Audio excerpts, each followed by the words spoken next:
Si è tenuta allo Sporting Club Paradiso di Somma Campagna, in provincia di Verona, la prima tappa del circuito Crescita Tecnica, la serie di concorsi promossi dalla FISE Nazionale per assicurare una graduale crescita tecnica dei binomi, con l'obiettivo di raggiungere un'ottimale condizione nel clou della stagione.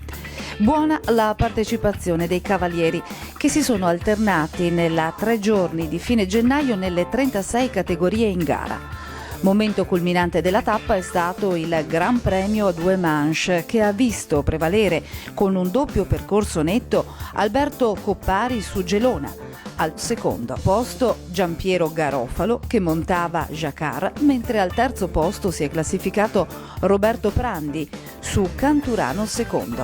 A fine gara abbiamo avvicinato il vincitore, che ci ha riportato le impressioni sul percorso.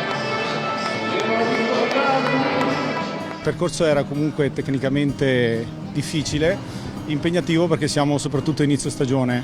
Comunque per fortuna montavo un cavallo buono che mi ha aiutato molto e quindi le cose diventano più facili, insomma, quando si montano dei cavalli buoni. Questa è una cavalla che ha una storia particolare. Questa sì, è una storia particolare perché è stata acquistata all'età di 5 anni, quindi 2 anni fa, e come cavalla caratteriale, insomma. All'inizio dava dei problemi, però poi con il lavoro si è dimostrata una cavalla molto disponibile, andava soltanto un po' capita e portata avanti con un po' di calma, insomma.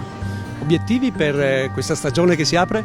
Obiettivi abbiamo in mente con questo cavallo di affrontare alcune tappe del Toscana Tour, che sono delle categorie internazionali che si svolgeranno ad Arezzo, e poi vediamo, ci dirà lei cosa possiamo fare. Un grande professionista che non ha mancato di portarci la sua esperienza, invitando i giovani ad avvicinarsi a questo sport. È uno sport bellissimo e soprattutto bisogna avere l'umiltà e la capacità di sapere che abbiamo a che fare non con delle macchine ma con dei cavalli, con degli animali, e quindi vanno comunque rispettati e soprattutto capiti. Quando non fanno una cosa bisogna capire perché non la fanno, insomma, e loro con tanti messaggi ce lo dicono, e quindi bisogna avere molta pazienza e andare avanti con calma, insomma.